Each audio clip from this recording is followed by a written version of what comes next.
Kua wera no tētahi akomanga I te kura tuarua o Puke Tāwhero I Rotorua I te ahi. Hei tā tētahi kaioko kua roa nei e mahi ana ki tērā kura. Kua tairawa mai te wā e whakamutua ai taua mahi mō rikarika. I nā koa neke atu I te tekau ngā ahi kua tahuna ki taua kura I ngā tau e rima nei. Kare hau I tai ki te kite I te rūma I nāia nei nā te mea. Ka tangi a hau.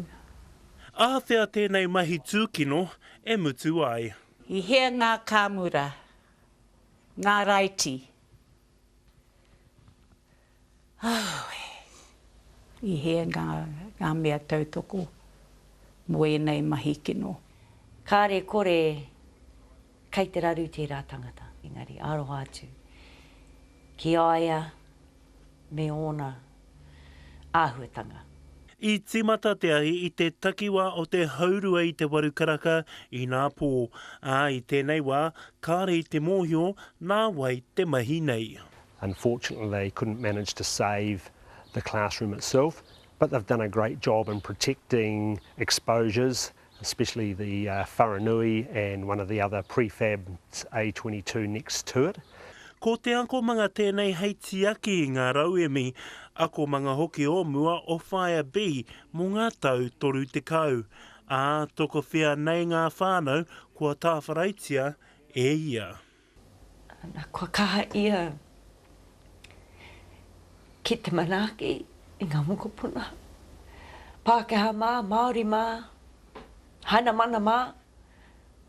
Ko wai a nāna I whakaruru hau I a rātau.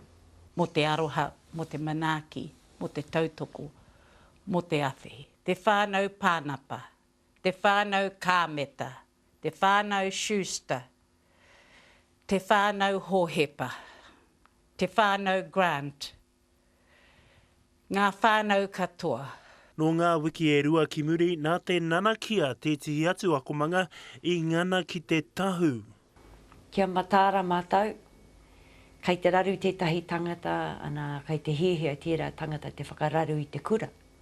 Kioi e hara tēnei kura I te tauhau ki ngā ahi, he te kaumātahi ngā taima, kua haere atu ngā kaiti nei ahi ki tēnei kura mai te tau 2017. They're just after every little bit of help they can get to try and put a stop to it as well. Me hui hui mai tātou katoa te whānau, ki te kōrero ngā kōrero e pāna ki e nei mahi.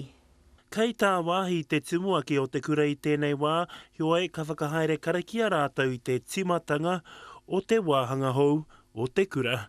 Anzac Pikia, Te Karere.